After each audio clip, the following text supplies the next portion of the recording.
আজকে আমরা মায়াপুর ছেড়ে চলে এসেছি নবদ্বীপে। এখানে কিন্তু অনেক মন্দির আছে, তোমরা ঘুরে দেখেও শেষ করতে পারবে না। সেই জন্য আমরা চলে এসেছি সকাল সকাল, যেহেতু আজকে আমাদেরকে বাড়ি ব্যাক করতে হবে। আর এক্ষুনি তোমাদেরকে আমি একটা জিনিস দেখাবো, যেটা আমি তো সেকেন্ড টাইম দেখছি, কিন্তু তোমাদেরকে আমার ভিডিওর মাধ্যমে ফার্স্ট টাইম দেখাবো। এই দেখো, গৌরাঙ্গ মহাপ্রভু। আর এটা হচ্ছে 60 ফুট, মানে ভাবতে পারছো কত বড়। আর ওই দেখো আমার পেছনে পাহাড়, মানে আর্টিফিশিয়াল ভাবে করা হয়েছে। আর এই বাইরের জায়গাটা না খুব সুন্দরভাবে সাজানো হয়েছিল। তো ঢুকতেই তো আমার কাছে ফোন ছিল না, নাহলে ঝর্ণাটাও তোমাদের সাথে শেয়ার করতাম। আর চলে এলাম আমরা পরের একটা মন্দিরে। এই মন্দিরটা দেখো, ফুল, লাইট, তারপর বেলুন দিয়ে সাজানো হয়েছে।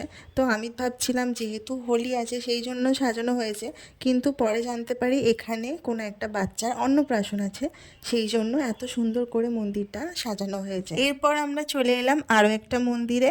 এই মন্দিরটা দেখো জলের একদম মাঝখানে আছে, তো এখানে তো যাওয়া যাবে না, আর তাই আমরা মন্দিরের চারপাশটা একটু ঘুরবো বলে যাচ্ছি।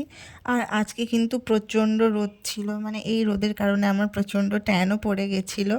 আর এই মন্দিরটাতে এরকম বড় খাঁচার মধ্যে আছে প্রচুর হরিণ, আর এই হরিণগুলো কিন্তু খাঁচার একদম সামনেই আসছিল, কারণ এই হরিণদের জন্য মন্দিরের বাইরে খাবার বিক্রি করা হচ্ছিল, অনেক ধরনের সবজি। আর এই ডান দিকটাতে ফুলের বাগান মতো করা ছিল, যেখানে বিভিন্ন ধরনের ফুল ফুটেছিল, যেটা দেখতে খুব ভালো লাগছিল। আমি যেহেতু কয়েক বছর আগে নবদ্বীপ এসেছিলাম, তাই সবকিছুই আমার মনে পড়ছিল। আর মাকে আমি বারবার বলছিলাম, দেখো মা, আমার এটা মনে আছে, ওটা মনে আছে। ঘোরাঘুরি আমাদের কমপ্লিট হয়ে গেছে, আর আমরা এখন বাড়ি যাব বলে ওয়েট করছি ট্রেনের জন্য। আর তোমাদের যদি জানা থাকে এটা কোন স্টেশন, তাহলে আমাকে কমেন্ট করতে ভুলো না।